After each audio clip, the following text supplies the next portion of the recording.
The jinn have a very unique power, which is truly bizarre, and physicists who are Muslims should really marvel at this. From the story of Sulaiman and Sheba, and that is the power to transform matter into energy and back into matter again. And that's something that we are trying to figure out how to do. E equals mc squared. Energy and matter are related, we know this. And the jinn have the power to do this. How do we know this? The throne of Bilqis, or the queen of Sheba, the throne that from Yemen to Jerusalem. قال عفريت من الجن.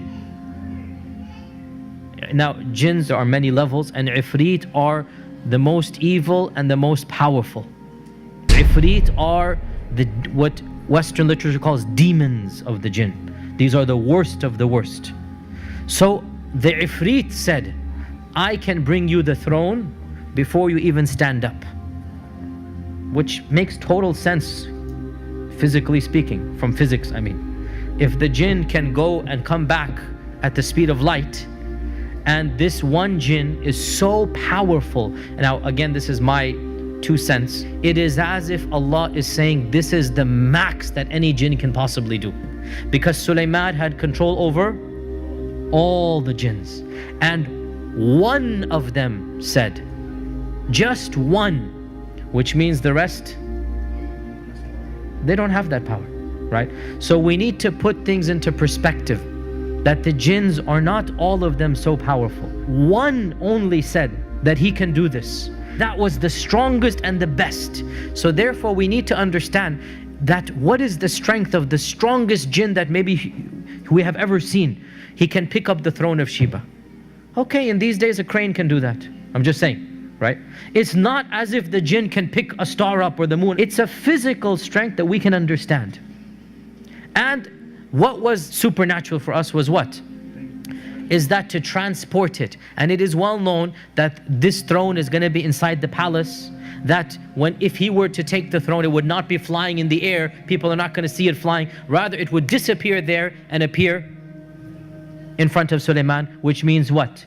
E equals mc squared here, right? Einstein was probably right in this regard. And this is what we believe, if we believe in the story, that it is possible somehow the jinn have the power to take matter, transform it to energy, take it all the way back and then reproduce it, right? And by the way, this is something that is well known, mutawatir, from the stories and whatnot, that it is possible for a magician to just produce an item that was lost, literally, and he goes, here it is, right? So what are some of the physical characteristics of the jinn? What are the jinn made of? What type of fire? Smokeless fire. So if they're a type of energy, how fast can they go? Quite literally, the speed of light. Quite literally, they travel at the speed of light, right? If they're energy, then do physical structures block them? No. Just like my phone is working right now and we're inside the room, right? Just like radio waves, just like other waves are coming into this room, and the physical structure has nothing to do with them. They're made out of smokeless fire, so this makes them invisible to us, right? They have the capacity to transfer from one energy to another, so they can become physical, and they can be seen to us when they want to.